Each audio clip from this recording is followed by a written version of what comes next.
আসসালামু আলাইকুম এভরিওয়ান, কি অবস্থা সবার? আশা করি সবাই অনেক বেশি ভালো আছেন।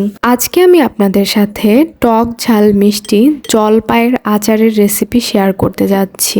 রেসিপিটি শেয়ার করার আগে আপনাদের কাছে একটা রিকোয়েস্ট, আপনারা আমার চ্যানেলটি একটু লাইক এবং সাবস্ক্রাইব করে পাশে থাকবেন। চলুন রেসিপিটি শেয়ার করা যাক। প্রথমে আমি দিয়ে দিচ্ছিলাম শুকনো মরিচ দেওয়ার এ পর্যায়ে আমি দিয়ে দিয়েছিলাম 5 ফোড়ন আর ধনিয়া।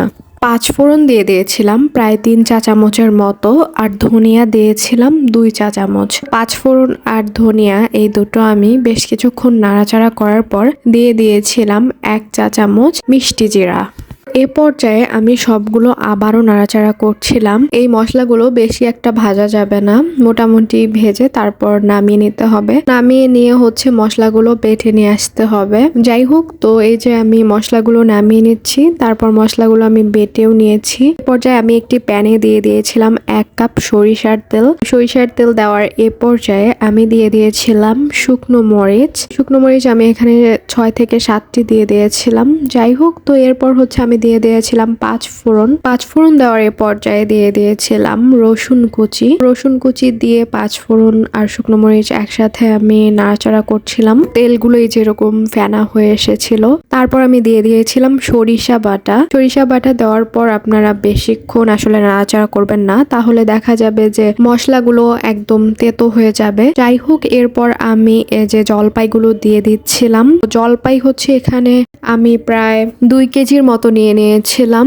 তো 2 কেজি জলপাই আমি আস্তই রেখেছিলাম। আস্ত রেখে আমি উপর দিয়ে হালকা হালকা করে কেটেছিলাম। এই যে আপনারা দেখতেই পাচ্ছেন। জলপাইগুলো সব ঢেলে দেওয়ার পরে আমি হালকা নাড়াচাড়া করে দিয়ে দিয়েছিলাম 2 চা চামচ লবণ। তো 2 চা চামচ লবণ দেওয়ার পর দিয়ে দিয়েছিলাম হলুদ গুঁড়ো দিয়েছিলাম 1 চা চামচ। এরপর আমি দিয়েছিলাম শুকনো মরিচ গুঁড়ো। তো শুকনো মরিচ গুঁড়ো দেওয়ার এ পর্যায়ে আমি সবগুলো আবারও নাড়াচাড়া করছিলাম। শীতের দিনে আসলে জলপাইটা অনেক বেশি পাওয়া যায়, আর জলপাইয়ের আচার যদি বাসায় বানিয়ে রাখা যায় তাহলে দেখা যায় যে খিচুড়ি অথবা পোলাও যাই হোক সবকিছু দিয়ে খাওয়া যায়। পর্যায়ে আমি দিয়ে দিয়েছিলাম 2 কাপ চিনি।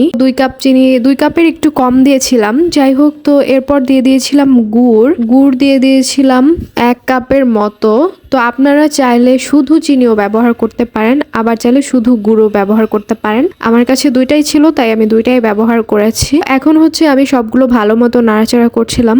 তো এই যে আমি জলপাইগুলো মূলত এই যে এভাবে কেটে নিয়েছিলাম, মানে আস্ত রেখে মাঝখানে যেন মশলাগুলো সব ঢুকে যায় ওইভাবে কেটে নিয়েছিলাম। তো এই পর্যায়ে আমি ঢাকনা দিয়ে ঢেকে দিচ্ছিলাম যেন জলপাইগুলো ভালো মতো সিদ্ধ হয়ে আসে আর পানিগুলো যেন উপরে উঠে আসে। তো এখন আমি দিয়ে দিচ্ছিলাম ভিনেগার। তো ভিনেগার দেওয়ার পরে ওই যে আমি যে বাটা মশলাগুলো রেখে দিয়েছিলাম সেগুলো দিয়ে দিচ্ছিলাম অর্ধেকটা, বাকি অর্ধেকটা রেখে দিয়েছিলাম পরে দিব বলে। এই যে মশলাগুলো দিয়ে এখন নাড়াচাড়া করছিলাম, আর দেখেন অনেকটা পানি কিন্তু উঠে এসেছে। তো আচারের কালারটাও কিন্তু বেশ সুন্দর হয়েছে।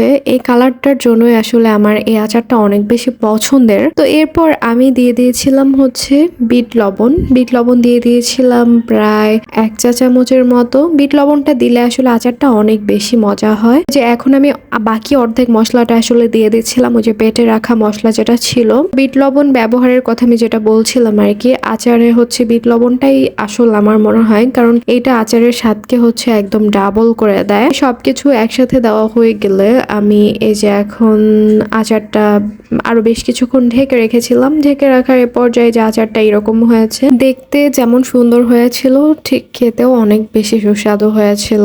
যাই হোক, তো এই যে এখন আমি বয়মে ভরে নিচ্ছিলাম আচারগুলো। তো এভাবে কিন্তু আপনারা চাইলে আচারটি একদম 12 মাসই সংরক্ষণ করতে পারেন, কোনো সমস্যা হবে না। তবে মাঝে মাঝে যদি রোদ উঠে তখন একটু রোদে শুকিয়ে নিলে আচারটা আর কি বেশি ভালো থাকবে।